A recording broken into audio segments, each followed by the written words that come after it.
Bienvenue pour cette première vidéo, Éphésiens, c'est lettres de Paul, et on va lire le verset 1 et le verset 2. Premièrement, Paul, apôtre de Jésus-Christ, par la volonté de Dieu aux saints qui sont à Éphèse et aux fidèles en Jésus-Christ. Une des choses qui est à remarquer, c'est que Paul précise que son appel, sa vocation, est faite par la volonté du Seigneur pour se mettre à son service et répondre à l'appel dans le ministère. On voit aussi qu'il s'adresse aux saints.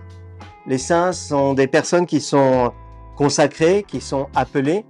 Tous ceux qui ont reconnu le Seigneur Jésus-Christ comme leur Seigneur et Sauveur, on consacre leur vie dans cette alliance avec lui.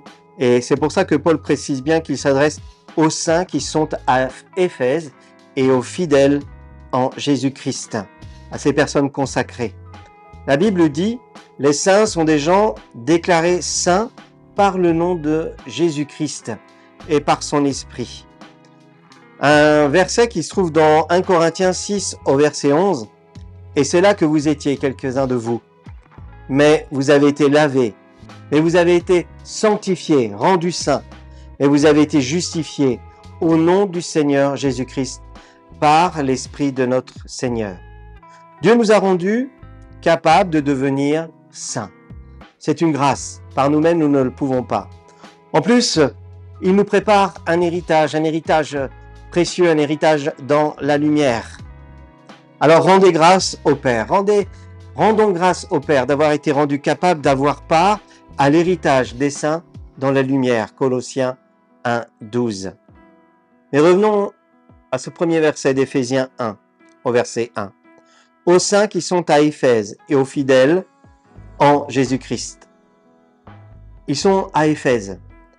Paul, qui est venu dans cette ville d'Éphèse, est resté quelques années, assez peu en vrai, puisque il est arrivé pour 2 années dans cette ville et il a enseigné dans une école chaque jour les préceptes de la parole de Dieu. Et il a prêché cette parole à Éphèse, mais Éphèse, il faut le savoir, c'est une ville cosmopolite, une ville où il y a beaucoup de commerce, où il y a beaucoup de personnes qui passent, et ceux qui reçoivent, ceux qui croient, retournent de là où ils viennent, dans les villes aux alentours, et continuent à propager la bonne nouvelle de l'Évangile. Et le nombre des fidèles, le nombre de ceux qui croient au Seigneur Jésus ne fait que s'accroître. Ils grandissent aussi en fidélité, ils grandissent en maturité, ils s'affermissent dans la prédication que Paul leur annonce. Ils deviennent loyaux. C'est ça aussi qui est l'appel pour chacun de nous, loyal, fidèle, juste, consacré, mais aussi dans cette marche de sanctification qui prend une vie qui chaque jour doit être teintée de la lumière de cet héritage, la lumière de Christ dans notre vie. Donc les fidèles sont ceux sur qui nous pouvons compter, ceux qui persévèrent, ceux qui ne lâchent pas la main du Seigneur qui nous est tendue, ceux qui marchent par la foi en lui, qu'ils ne seront jamais déçus, mais jamais aussi abandonnés. Je vous invite à lire dans 2 Timothée 2.2, « Et c'est ce que tu as entendu de moi, en présence de beaucoup de témoins. Confie-le à des hommes fidèles, qui soient capables de l'enseigner aussi à d'autres. Il faut être un fidèle, déclare ce passage. Un fidèle est capable d'enseigner ce que la voix du maître veut lui dire pour sa vie, mais aussi pour ceux qu'il va côtoyer, ceux dont il va faire aussi cette rencontre. Paul, aux Éphésiens, n'aura de cesse de leur dire « Soyez encouragés, soyez fortifiés », pas seulement pour vous-même, mais pour transmettre cette bonne nouvelle jusqu'aux extrémités de la terre. Il n'a jamais voulu, et comme le témoignage du Christ, que ce soit enfermé dans des locaux ou quelque part. Ici, nous sommes au centre chrétien à Saint-Malo. Mais si nous venons au centre chrétien, c'est pour à la fois rendre un culte qui est agréable au Seigneur, mais c'est aussi s'enseigner, se fortifier pour témoigner de l'amour de Christ pour nous.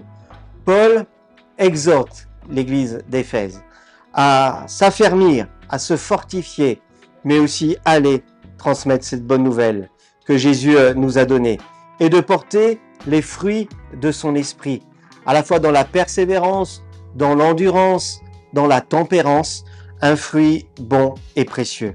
Je termine avec le verset 2 qui nous dit que la grâce et la paix vous soient données de la part de Dieu notre Seigneur, Jésus-Christ. Que la paix et la grâce. Que la grâce et la paix. Les deux vont de pair. Nous avons reçu tout par grâce. Et encore aujourd'hui, Dieu veut te remplir de sa grâce. Mais cette grâce, elle est accompagnée de la paix divine qui surpasse toute intelligence. Bonne suite à vous.